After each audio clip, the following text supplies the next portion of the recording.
there was a certain point in the game where obviously Memphis at first was, kind of controlling things on the glass, but it seemed like for you guys, there was a shift maybe late first half and then into the second half.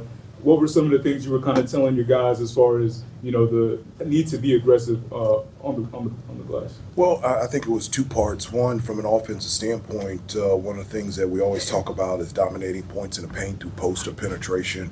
I felt like we were settling for too many threes, particularly in the first half, and so we weren't putting pressure on the rim, and we weren't living in the paint and living at the free throw line.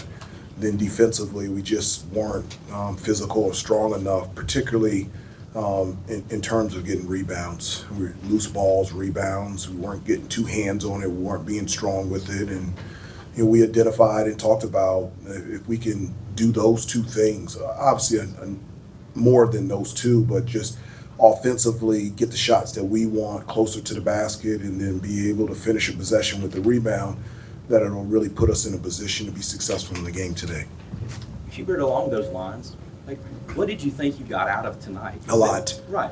A lot. I mean, there were teaching points pretty much on every possession on both ends of the floor on what to do and continue to do and what not to do.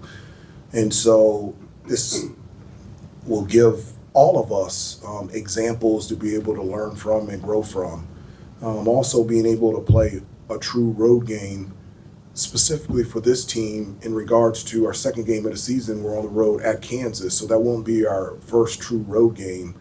And so it gives this new, different team experience of playing on the road, not just in a game, but traveling, shoot-arounds, meals, meetings, and so it's something that we had done before when we get to Kansas. You were very clear about how fast you want the guys to play. There was a stretch in the second half. Was that to your liking about the pace they were playing? And I think we should play faster.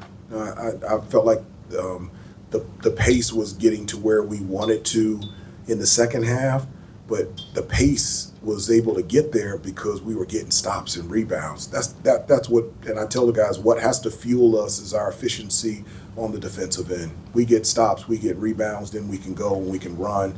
I felt like it was better in the second half, but I feel that we ran really well for October 15th. It's nowhere near where I want to be throughout the season. Hey, Coach, what one area that enlightened you and what area that disappointed you today? Just being able to execute in game-type situations,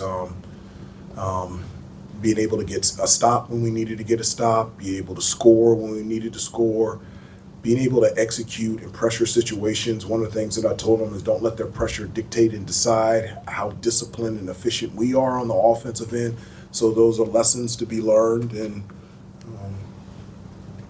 as I said before, I think there's a teaching point whether to continue to do it or not to do it pretty much on every possession. And to be able to get that experience and those examples early before the season start is just really beneficial to all of us.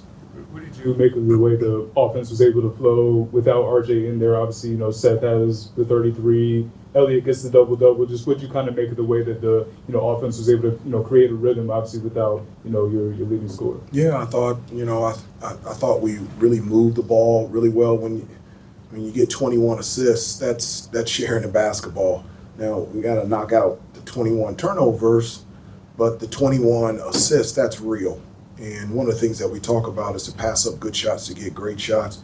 This is an unselfish team that just instinctively want to make the extra pass. And so getting 21 assists is not surprising to me.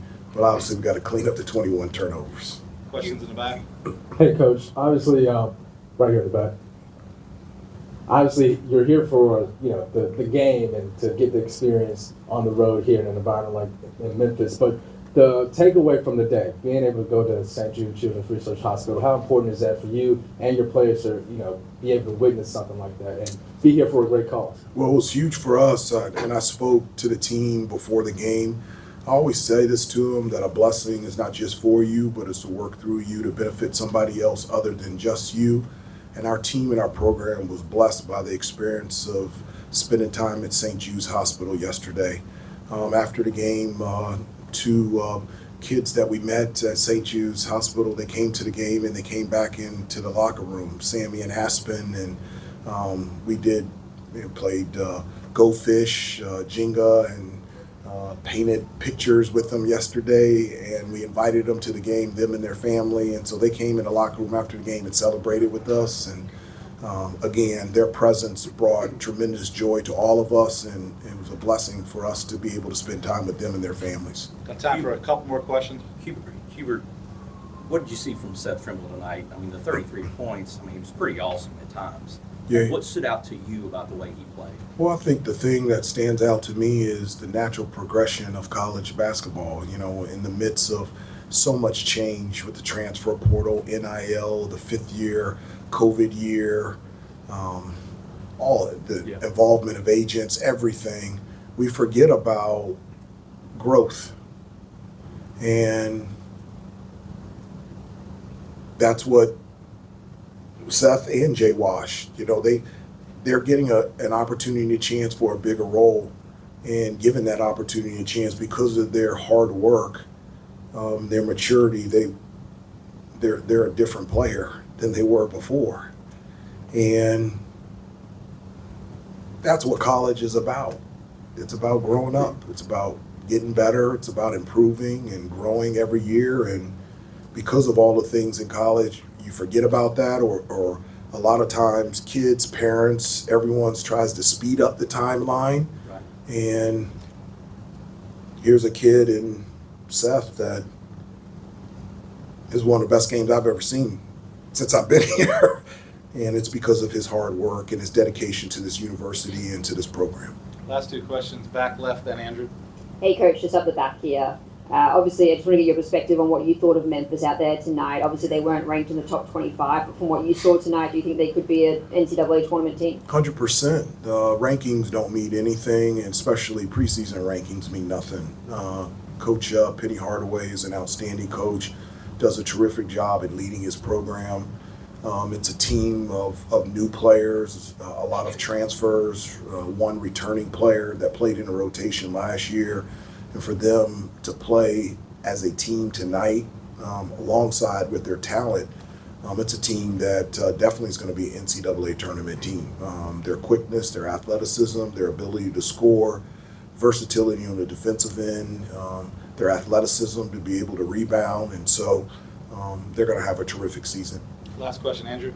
With the teaching points, there's also learning. What do you think that Drake and Ian learned tonight getting out there and seeing that it's real when you're out there at this level? Yeah, they've been in so many situations, have played all over the world and played in big time situations, but you're right, being on a true road game, playing at this level is different for them. And so this atmosphere and this game was really good for them too. Giving them more game type situations, understanding time and score, understanding the importance of the little things, the boxing out, the talking in defense, the last 2 feet of every pass you have to meet, especially in late game situations where teams are trying to foul or steal. Those are things that you can talk about in practice, but to go through a game allows them to gain so much more experience, and they need it because they're going to be out there a lot. And so the more experience that they can get is good news for us. Thank you, Coach. Thanks, Thank you. everybody. Thanks, Coach. Appreciate your help.